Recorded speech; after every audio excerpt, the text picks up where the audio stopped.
Hello student, नमस्कार। मैं Masudan Kumar Masudan math study में आप सभी का स्वागत करता हूं। तो आज मैं 10वां का एक नया टॉपिक लेके आया हूं जिसका नाम है एपी। तो चलिए हम स्टार्ट करते हैं आज एपी।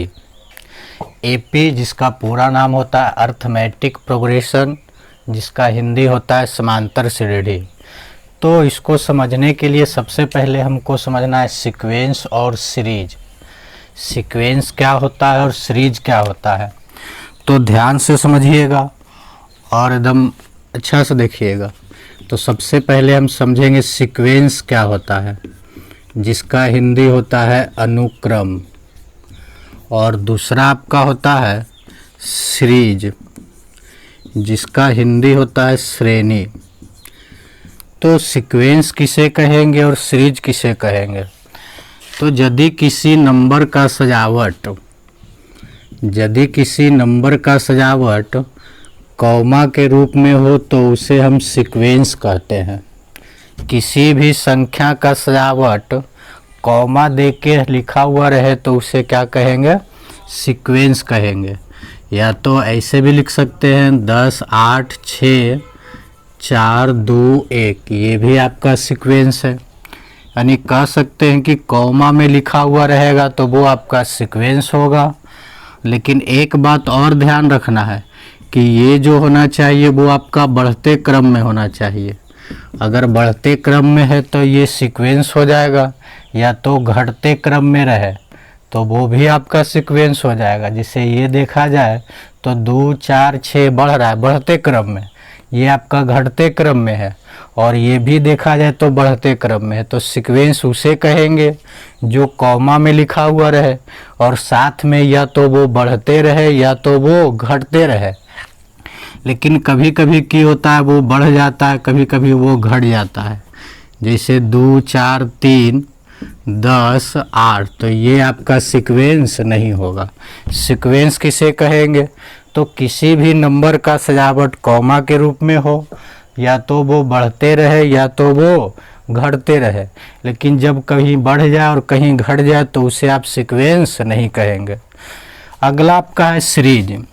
तो यदि किसी संख्या को प्लस के रूप में लिख दिया जाए तो वो आपका सीरीज कहलाता है। 8 + 6 + 4 + 2 ... लेकिन यहाँ भी एक बात ध्यान में रखना है, या तो वो बढ़ते क्रम में रहे या तो वो घटते क्रम में रहे। प्लस में लिखा हुआ रहेगा सीरीज कहलाएगा, या तो माइनस में लिखल रहे वो भी आपका सीरीज कहलाएगा, या तो प्लस माइनस दोनों लिखा हुआ रहे, प्लस माइनस दोनों लिखा हुआ रहे, उससे क्या कहेंगे? सीरीज कहेंगे। तो एक बार फिर से रिपीट। सीक्वेंस जिसका हिंदी होता है अनुक्रम। सीक्वेंस किसे कहेंगे? तो किसी भी संख्या का सजावट कॉमा के रूप में रहे उसे हम सीक्वेंस कहेंगे। और सजावट ऐसा होना चाहिए या तो वो बढ़ते क्रम में या तो वो घटते क्रम में। कहीं बढ़ जाए और कहीं घट जाए तो वो आपका सीक्वेंस नहीं होगा। दूसरा है सीरीज। सीरीज जिसका हिंदी होता है श्रेणी। तो श्रेणी किसे कहेंगे? तो किसी भी संख्या का सजावट प्लस के रूप में हो, माइनस के रूप में हो, या प्लस माइनस दोनों के रूप में हो तो उसे क्या कहेंगे? सीरीज कहेंगे। यहाँ भी एक खास बात ध्यान रखना है, या तो वो बढ़ते क्रम में रहे या तो वो घटते क्रम में रहे। अगर दोनों रह जाए, बढ़ते हुए भी और घटते हुए भी, तो उसे हम सीरीज नहीं कहेंगे। तो ये हुआ आपका सीरीज और सीक्वेंस। और आगे हम बढ़ते हैं कि प्रोग्रेशन किसे कहते हैं। तो प्रोग्रेशन किसे कहेंगे? तो सीरीज और सीक्वेंस दोनों को अगर मिक्स कर दिया जाए तो वो आपका प्रोग्रेशन कहलाता है। यानी कि सीक्वेंस भी आपका प्रोग्रेशन कहलाएगा और सीरीज भी आपका प्रोग्रेशन कहलाएगा। तो प्रोग्रेशन के अंतर्गत दोनों आ जाएगा आपका। सीरीज भी प्रोग्रेशन कहलाएगा और श्रेणी भी सीक्वेंस भी प्रोग्रेशन कहलाएगा। तो प्रोग्रेशन इसके अंदर दो, यानी कि कॉमा में लिखा हुआ रहे वो भी आपका प्रोग्रेशन हो जाएगा, प्लस माइनस दे के लिखा हुआ रहे वो भी आपका प्रोग्रेशन होगा। और आगे जो होता है वो प्रोग्रेशन वो आपका 3 प्रकार के होता है। प्रोग्रेशन को कितने भागों में बांटा गया है? 3 भागों में। पहला होता है अरिथमेटिक और दूसरा होता है जियोमेट्रिक और तीसरा आपका होता है हार्मोनिक। एक बार फिर से ध्यान दीजिएगा, प्रोग्रेशन किसे कहेंगे? तो सीक्वेंस और सीरीज दोनों को मिला दिया जाए तो वो आपका प्रोग्रेशन कहलाता है। यानी कॉमा में लिखा हुआ रहे वो भी आपका प्रोग्रेशन होगा, प्लस में लिखा हुआ रहे माइनस में लिखा हुआ रहे वो भी आपका प्रोग्रेशन होगा। प्रोग्रेशन को कितने भाग में बांटा गया? 3 भाग में। वो कौन कौन है? अरिथमेटिक, जियोमेट्रिक और हार्मोनिक। अरिथमेटिक का हिंदी होता है, अरिथमेटिक को अगर देखा जाए तो अरिथमेटिक का पहला लेटर जो है फर्स्ट लेटर वो ए है, प्रोग्रेशन का है पी, इसलिए इसको संक्षेप में एपी कहते हैं। ज्योमेट्रिक का प्रथम लेटर जी है और प्रोग्रेशन का तो इसको शॉर्ट में जीपी कहते हैं और इसे शॉर्ट में एचपी कहते हैं। अरिथमेटिक का हिंदी होता है समांतर श्रेणी और उसके बाद आपका है जीपी का हिंदी होता है गुणोत्तर श्रेणी और हार्मोनिक का हिंदी होता है हरात्मक। तो एक बार फिर से रिपीट ध्यान दीजिएगा। तो सीक्वेंस किसे कहते हैं? कॉमा के रूप में लिखा हुआ रहे सीक्वेंस कहलाएगा, प्लस माइनस के रूप में लिखा हुआ रहे सीरीज कहलाएगा और दोनों को मिला दिया जाए तो प्रोग्रेशन कहलाएगा। प्रोग्रेशन को कितने भागों में बांटा गया? 3 भागों में। अरिथमेटिक, ज्योमेट्रिक और आपका हार्मोनिक हो गया। अरिथमेटिक को शॉर्ट में एपी कहते हैं और जियोमेट्रिक को शॉर्ट में जीपी कहते हैं, हार्मोनिक को शॉर्ट में एचपी कहते हैं। तो हम लोग 10वां क्लास की बात कर रहे हैं तो 10वां में आपको सिर्फ एपी पढ़ना है। एपी क्या होता है, एपी का फार्मूला क्या है, तो आगे हम देखेंगे कि एपी किसे कहते हैं, एपी का पहचानने का तरीका क्या है, कैसे हम पहचानेंगे कि दिया हुआ सीक्वेंस या सीरीज जो है एपी में है। तो आइए उसके बारे में देखते हैं। और बाद बाकी रहा जीपी और एचपी, तो ये आपका इंटर में पढ़ना है। तो चलिए हम स्टार्ट करते हैं अब अरिथमेटिक प्रोग्रेशन, जिसका हिंदी होता है समांतर श्रेणी। तो समांतर श्रेणी किसे कहते हैं? ध्यान से देखिएगा और एकदम अच्छी तरीका से समझिएगा और दिक्कत होवे तो कमेंट बॉक्स में लिखिए और अगर अच्छा लगे तो थम्स अप जरूर दीजिए, कम से कम 500 थम्स अप हो जानी चाहिए। तो चलिए इसका हम परिभाषा देखते हैं। इफ जिसका हिंदी होता है यदि, इफ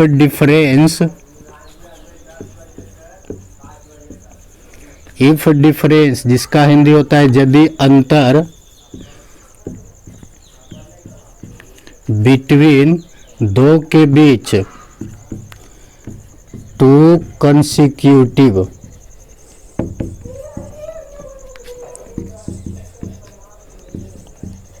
टर्म्स, यदि अंतर 2 लगातार पदों के बीच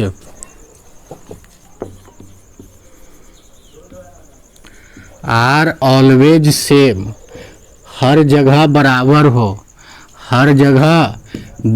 हो, देन तब जो वो आपका सीक्वेंस होगा, सीक्वेंस और सीरीज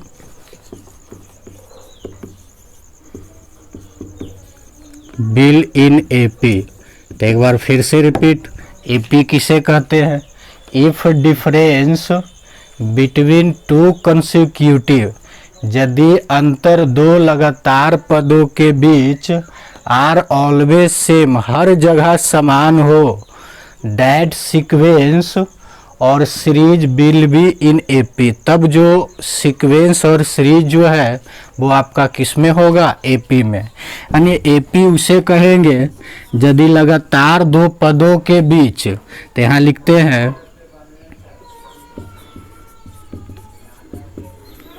अनुक्रम और श्रेणी के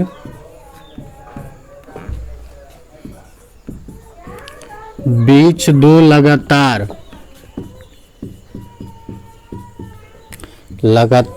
पदों का अंतर हर जगह समान हो तो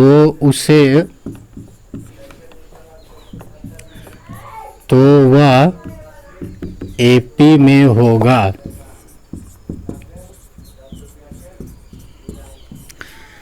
जैसे मान लिया जाए कि एगो हम सीक्वेंस लेते हैं और सीक्वेंस यहाँ हम लिखने जा रहे हैं 2 4 6 8 10।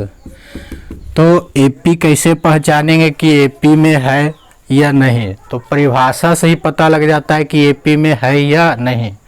कि लिखा है, यदि अनुक्रम और श्रेणी के बीच दो लगातार पदों का अंतर हर जगह समान हो तो वह जो सीक्वेंस या सीरीज जो है वो आपका एपी में होगा। तो यहाँ से हम एगो सीक्वेंस का उदाहरण लिए हैं। अंतर निकालिए, दो लगातार पदों का बीच, 4 में से 2 गए 2 का अंतर। आगे निकालिए, 6 में से 4 गया तो 2, 8 में से 6 गया 2, 10 में से 8 गया, यहाँ भी 2। यानी हर जगह अंतर आपका समान है। यानी कह सकते हैं कि ये जो सीक्वेंस दिया गया आपका कोची में है, एपी में है। तो एक बार फिर से रिपीट, सीक्वेंस किसे कहेंगे? तो किसी भी संख्या का सजावट कॉमा में हो सीक्वेंस कहलाता है। किसी भी संख्या का सजावट प्लस माइनस में हो तो उसे श्रेणी कहते हैं। लेकिन एक खास बात का ध्यान रखना है, जो सीक्वेंस और श्रेणी जो होगा वो दोनों या तो वो बढ़ते क्रम में रहे या तो घटते क्रम में। सीक्वेंस और श्रेणी दोनों को मिला दीजिए तो वो आपका प्रोग्रेशन का निर्माण करता है। प्रोग्रेशन 3 प्रकार के होता है, arithmetic progression, geometric progression, harmonic progression. तो हम लोग 10वां का पढ़ रहे हैं तो इसमें हमको पढ़ना है एपी, अर्थमेटिक प्रोग्रेशन। तो एपी किसे कहते हैं? तो यदि सीक्वेंस और सीरीज दोनों दो लगातार पदों के बीच अंतर हर जगह समान हो तो उसे हम क्या कहेंगे? एपी कहेंगे। जैसे यहाँ एग्जाम्पल देखें तो हर जगह अंतर समान है। एक और एग्जाम्पल लेते हैं, 3 4 8 6 8 10 11। यहाँ चेक कीजिए ये एपी में है कि नहीं। तो 4 में से 3 गया, कितने का अंतर? 1 का अंतर। आगे निकालिए, 8 में से 4 गया, कितने का अंतर? 4 का अंतर। यहाँ लगातार 2 पदों का अंतर 1 है और यहाँ लगातार 2 पदों का अंतर 4 है। यानी ये जो सीक्वेंस दिया गया है ये आपका एपी में नहीं है। तो एपी में होने के लिए कितने शर्त है? मात्र एक शर्त है, हर जगह पदों का अंतर समान होना चाहिए। तो आगे हम देखेंगे कि यदि कोई सीक्वेंस या सीरीज जो है एपी में है तो उसके कुछ कंडीशन होते हैं। तो उस कंडीशन को हम देखने जा रहे हैं। जैसे मान लिया जाए कि एपी में है तो फर्स्ट टर्म को, एपी के फर्स्ट टर्म को डिनोट करते हैं ए से। एपी के फर्स्ट टर्म को डिनोट करते हैं ए से। और इसमें जो अंतर होता है उसको बोलते हैं कॉमन डिफरेंस। और इसको सूचित किया जाता है डी से। तो एपी में रहे तो फर्स्ट टर्म यानी प्रथम पद को ए कहेंगे और जितने का अंतर रहेगा उसको डी कहेंगे। कॉमन डिफरेंस जिसका हिंदी होता है सार्व अंतर।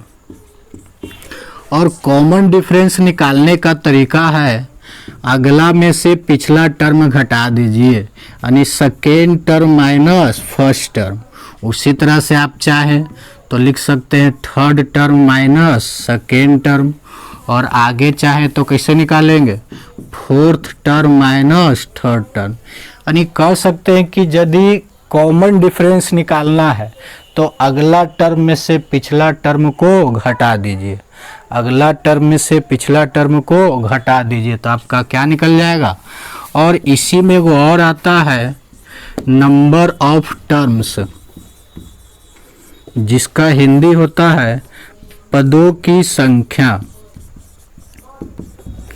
और पदों की संख्या को डिनोट करते हैं n से।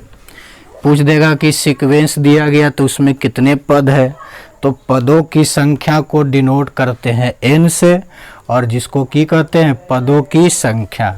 एक आखिरी बात हम लिखने जा रहे हैं, लास्ट टर्म, इसी को कहा जाता है nth टर्म।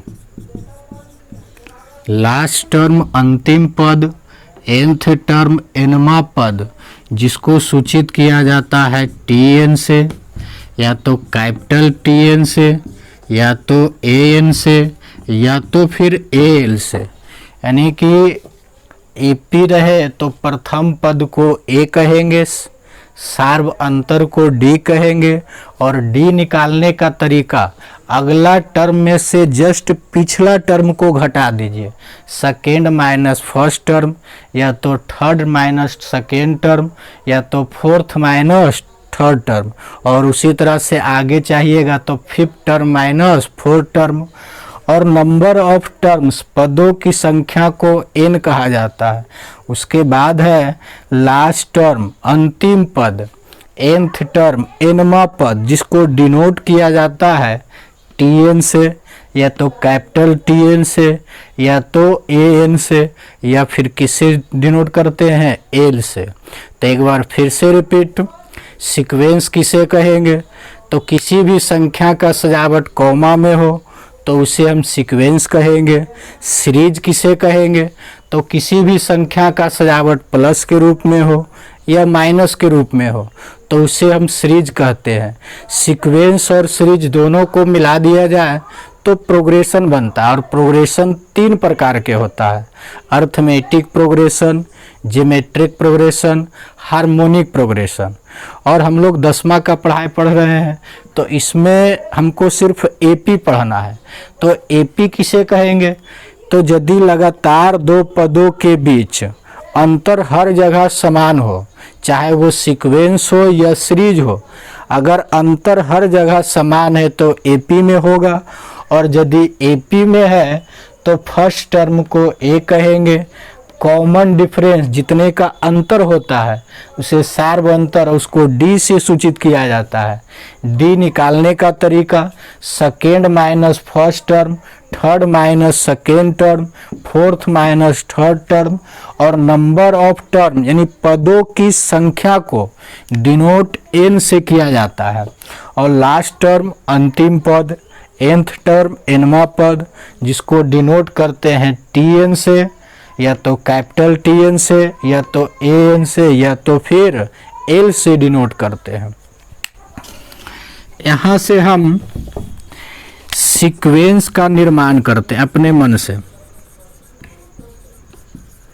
तो AP कहता है कि प्रथम पद को A कहना चाहिए, तो हमने A लिख दिया। उसके बाद अपने मन से लिख देते हैं A प्लस D, उसके बाद लिख देते हैं A प्लस 2D, इसके बाद लिख देते हैं A प्लस 3D, और आगे भी इसी तरह से। अब हम चेक करते हैं कि ये जो सीक्वेंस दिया गया है ये AP में है या नहीं। ध्यान से समझिएगा। तो AP कहता है कि प्रथम पद A होना चाहिए, तो यहाँ A है, मतलब यहाँ तक तो बिल्कुल सही है। आगे कहता है कि D निकालना है, तो D निकालने का तरीका सेकेंड माइनस फर्स्ट, तो सेकेंड में फर्स्ट घटाइए, तो सेकेंड में फर्स्ट घटाइएगा तो A प्लस D, और ये वाला घटाइए तो A, और कट करके कितना D। यहाँ तक बिल्कुल सही आ रहा है। अब आगे चेक करते हैं, तो आगे भी चेक करना है। थर्ड माइनस सेकेंड, तो थर्ड टर्म ये हुआ, सेकेंड टर्म ये हुआ। चलिए घटा के देखते हैं। तो A प्लस 2D, और इसको घटाइए तो माइनस A माइनस D, ये आपका कटा और रिजल्ट कितना गया D। यहाँ भी D आ रहा है, मतलब यहाँ तक जो सीक्वेंस बनाए हैं वो बिल्कुल सही है। आगे चेक करो, तो आगे कहता है fourth minus third, fourth term और ये आपका थर्ड टर्म है। चलिए घटा के देखते हैं। तो a प्लस 3d और घटा दीजिए तो माइनस a माइनस 2d, ये आपका कटा 3d में से 2d जाएगा तो रिजल्ट आपका d बचेगा। मतलब ये जो सीक्वेंस का हम निर्माण किए हैं बिल्कुल सही है। तो एक बार फिर से देखा जाए कि सीक्वेंस जो AP का होगा वो आपका क्या होगा, a होगा, a प्लस d होगा, a प्लस 2d होगा, a प्लस 3d होगा। यानी एकरा से क्लियर हो गया कि अगर मान लिया जाए कि कोई पद दिया हुआ है और अगला पद की रचना करना है, जिसे a दे दिया गया है और d दे दिया गया है, तो अगला पद कैसे निकालेंगे, d को जोड़े दूसरा पद, फिर d को जोड़े तो तीसरा पद, फिर अब d को जोड़ेंगे तो 2d में 3d हो जाएगा, यानी कि आपका कैमा पद निकल जाएगा, चौथा पद। फिर d को जोड़िएगा तो अगला पद, फिर d को जोड़िएगा तो अगला पद। यानी एकरा से ये बात क्लियर हो गया कि अगर अगला पद को निकालना है तो आपको d को जोड़ना पड़ेगा। अब दूसरे तरीका से सोचो, यहाँ 3d है, एक d घटा देंगे तो 2d आ जाएगा, फिर एक d घटा देंगे तो d आ जाएगा, फिर d घटा देंगे तो कट करके 0 आ जाएगा। यानी कि पिछला पद चाहिए तो d को घटाएंगे और अगला पद चाहिए तो d को जोड़ेंगे। एक बार फिर से रिपीट, ये आपका सीक्वेंस है AP का और इसी को कहा जाता है AP का व्यापक रूप। AP का व्यापक रूप जनरल फॉर्म, यानी आ जाएगा क्वेश्चन में ऑब्जेक्टिव में कि AP का व्यापक रूप क्या है, तो यही आपका AP का व्यापक रूप भी होता है। लेकिन एकरा से एक बात क्लियर है कि अगर अगला पद चाहिए तो d को जोड़ना है और पिछला पद चाहिए तो d को घटाना है।